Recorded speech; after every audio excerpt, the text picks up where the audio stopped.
नमस्कार, स्वागतम। आज के वीडियो में हम चर्चा करेंगे गोपाष्टमी के त्यौहार में क्या विशेष उपाय किया जाए जिससे हमारे जीवन में सुख संपदा वैभव की प्राप्ति हो।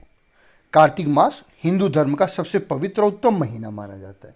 कार्तिक मास वैसे ही भगवान विष्णु को समर्पित है और इसी कार्तिक मास में गोपाष्टमी का त्यौहार आता है। हिंदू पंचांग के अनुसार हर साल कार्तिक मास के शुक्ल पक्ष की अष्टमी तिथि के दिन गोपाष्टमी का पर्व मनाया जाता है। यह पर्व गाय की पूजा के लिए समर्पित है। क्यों मनाई जाती है गोपाष्टमी? गोपाष्टमी पर्व मनाए जाने की परंपरा द्वापर युग से चली आ रही। एक कथा के अनुसार भगवान श्री कृष्ण ने कार्तिक शुक्ल प्रतिपदा से कार्तिक शुक्ल सप्तमी तक गोवर्धन पर्वत को अपनी कनिष्ठ उंगली पर धारण किया था। इसके बाद 8वें दिन इंद्रदेव का अहंकार खत्म हुआ और वे श्री कृष्ण भगवान से माफी मांगने पहुंचे। इसके बाद से ही इस दिन यानी अष्टमी तिथि पर गोपाष्टमी उत्सव मनाने की परंपरा की शुरुआत हुई। गोपाष्टमी पर गाय की पूजा का महत्व। हिंदू धर्म के अनुसार गाय को पूजनीय माना जाता है। ऐसी मान्यता है कि गाय में 36 कोटि देवी देवताओं का वास होता है।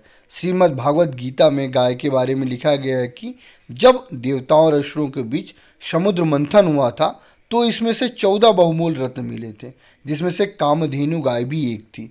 पवित्र होने के कारण कामधेनु गाय को ऋषियों ने अपने पास रख लिया था।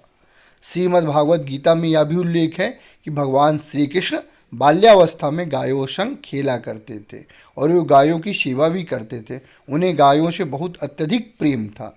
गोपाष्टमी पर गायों की पूजा करने से सुख सौभाग्य की और समृद्धि की प्राप्ति होती है।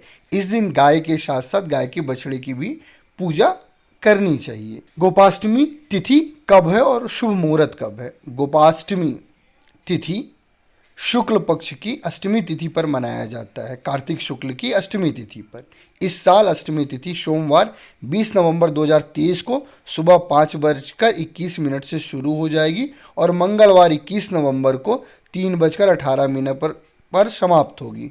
उदया तिथि होने के कारण 20 नवंबर 2023 को गोपाष्टमी का त्यौहार मनाया जाएगा। गोपाष्टमी की पूजा विधि। गोपाष्टमी पर गौ पूजन करने से भगवान श्री कृष्ण की कृपा प्राप्त होती है।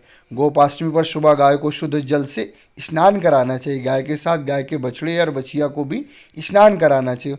उसके बाद फूल माला वस्त्र पहनाकर रोली चंदन कर उनका तिलक करना चाहिए। फिर गौ माता को फल मिष्टान आटे और गुड़ की भेली पकवान आदि खिलाना चाहिए। धूप दीप जलाकर उनकी आरती करना चाहिए। उन्हें कुछ वस्त्र पहनाने चाहिए। अगर आपके घर में गाय उपलब्ध नहीं है तो आप किसी गौशाला में जाकर गोपाष्टमी की गौ पूजा कर सकते हैं। गोपाष्टमी में गौ पूजा करने से भगवान श्री कृष्ण अत्यधिक प्रसन्न होते हैं और आपके जीवन में सुख संपदा की सुख समृद्धि और संपदा की प्राप्ति होती है। अंत तक हमारे साथ बने रहने के लिए आप सभी का बहुत बहुत धन्यवाद। कृपया हमारे चैनल को सब्सक्राइब करें।